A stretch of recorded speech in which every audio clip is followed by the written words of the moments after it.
COVID-19 Outbreak, Operation Room Management. Contents, Definitions, Introduction, General Precautions, OR Designated Area, Pre-Operative Management, Decreased Traffic in OR, OR Materials, Supplies for Surgery, OR Ventilation, Airway Manipulation. Intra-Operative Management, Prevention and Management of Aerosol Dispersal, Management of Artificial Pneumoperitoneum, Operation Techniques, Post-Operative Management, Post-Operative Waste Management, Staff Management, Staff Education, Recommended OR COVID-19 Management Model. Introduction. COVID-19 can complicate the preoperative course with diagnostic challenge and a high potential fatality rate, depending on the severity of an epidemic and availability of resources. The risk and benefits of performing elective surgical procedures should be carefully assessed in the setting. The appropriate use of personal protective equipment, standard and droplet precaution must be implemented all the time.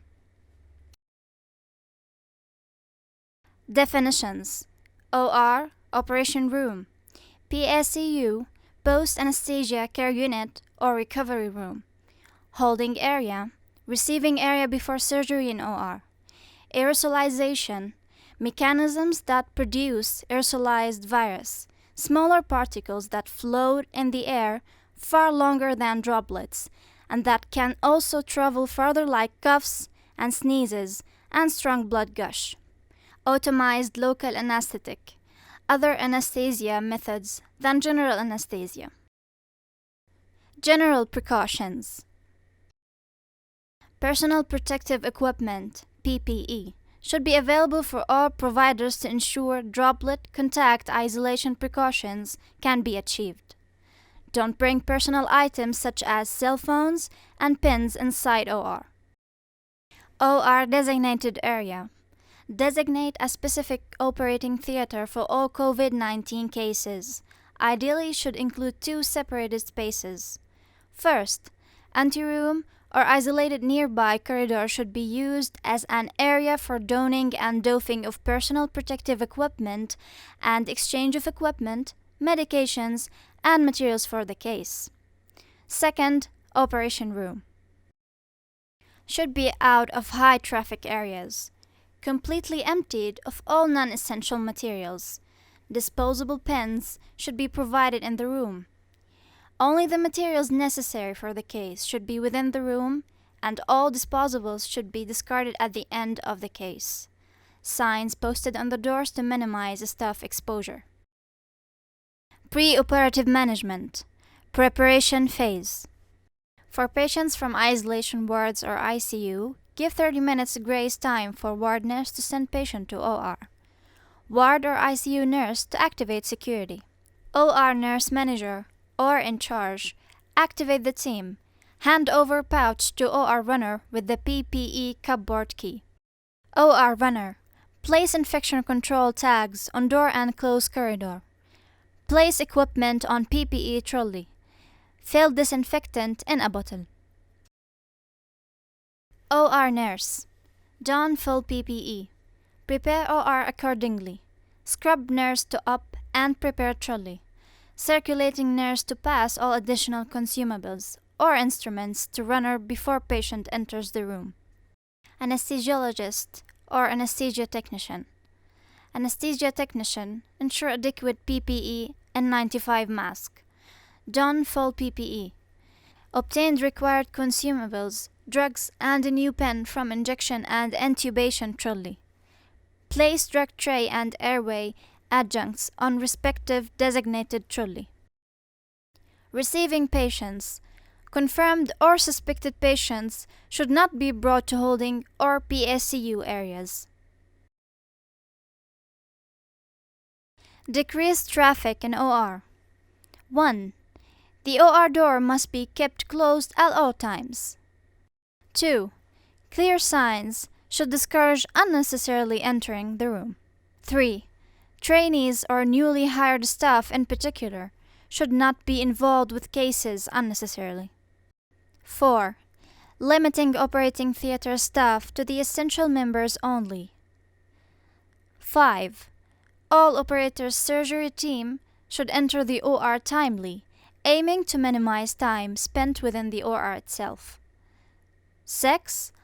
Once in the OR, they should not leave until the operation is completed, and once out, they should not re-enter. OR materials. Disposable material in general should be preferred, including linen. If available, standard anesthetic trolleys should be replaced with dedicated, pre-prepared ones with minimal but adequate stock. Disposable caps and shoe covers should be worn and discarded after each case. Supplies for surgery. Supplying materials should be estimated before surgery. Supplies to the OR during surgery should also be discouraged.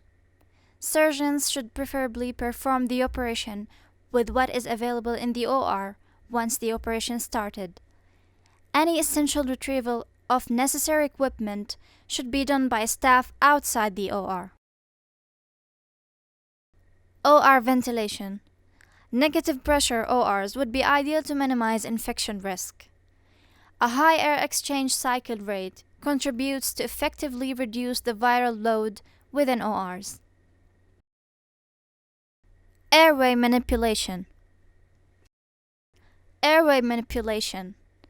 Designate the most experienced anesthesia professional available to perform intubation.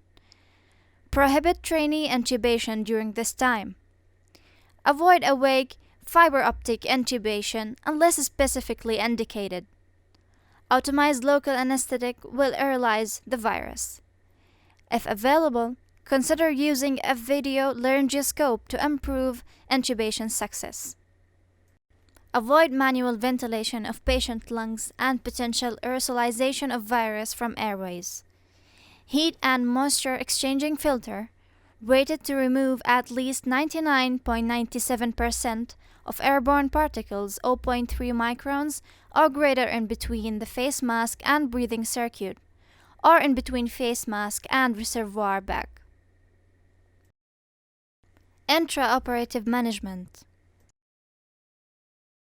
Consideration should be given to surgical approaches that could prevent and manage aerosol dispersal, decreased operating staff exposure, shorten case duration. Prevention and management of aerosol dispersal. Instruments should be kept clean of blood and other body fluids. Special attention should be paid to trocar sites or incisions to prevent any gush of blood fluid caused by air leakage or uncontained laparotomy incisions. Use of suction devices to remove smoke and aerosol during operations, and especially before converting from laparoscopy to open surgery or any extraperitoneal maneuver. Management of artificial pneumoperitoneum. Keep intraoperative pneumoperitoneum pressure and CO2 ventilation at the lowest possible levels without compromising the surgical field exposure. Reduce the Trendelenburg position time as much as possible. This minimizes the effect of pneumoperitoneum on lung function and circulation, in an effort to reduce pathogen susceptibility. Operation techniques. The power setting of electrocautery should be as low as possible. Avoid long dissecting times on the same spot by electrocautery or ultrasonic scalpels to reduce the surgical smoke, and smoke evacuator should be used. Special attention is warranted to avoid sharp injury or damage of protective equipment, in particular gloves and body protection. Post-operative management. Patient recovery. Don't use regular PSCU. Use one of the following options. Isolation room in PSCU. Recover inside the OR. Transfer to ICU into a negative pressure room. Sending patient to ward or ICU. Facilitate transfer of patient post-operatively via designated access door. Circulating nurse and runner to send patient back to isolation ward. Activate security 30 minutes prior to discharge. Circulating nurse and anesthesia to send patient back to ICU. Activate security 30 minutes prior to discharge. Specimen handling. Specimen to be double bagged. Send direct to care lab via cooler box. Porter to don only gloves during transport. Handling surgical instruments for central sterilization department. Follow standard policies and protocols with special attention for droplet and contact precautions. Post-operative waste management. All protocols involving post-operative cleaning and disinfection should comply with instruction for droplet isolation. Devices used should undergo separate disinfection followed by proper labeling. All sharps should be disposed of in a dedicated rigid plastic container. It is mandatory to specifically label and dispose clinical waste separately. It is advisable to set up a dedicated container for hazardous medical waste outside the OR, to immediately dispose of all contaminated disposable materials and PPEs. Containers should be closed and sealed before being transferred immediately to the collection point. Staff management.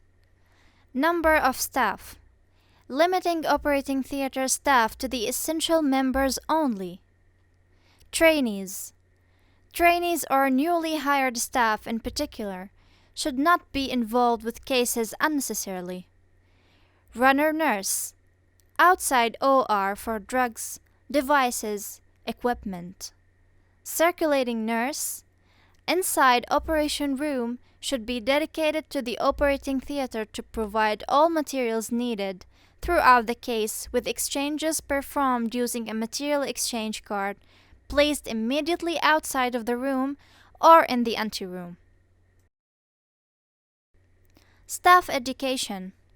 All members of the surgical team should be trained on COVID-19 overview and management protocol in OR, appropriate use of personal protective equipment, educational simulation drills on possible scenarios with multidisciplinary team members in OR. Operating room department needs a strategy to manage their space, staff, and supplies in addition to infection prevention measures, in order to optimize the quality of care provided to COVID-19 patients and to reduce the risk of viral transmission to healthcare workers. Here's a suggested OR model for management of COVID-19 patients. The component of this model was reflected in this educational material.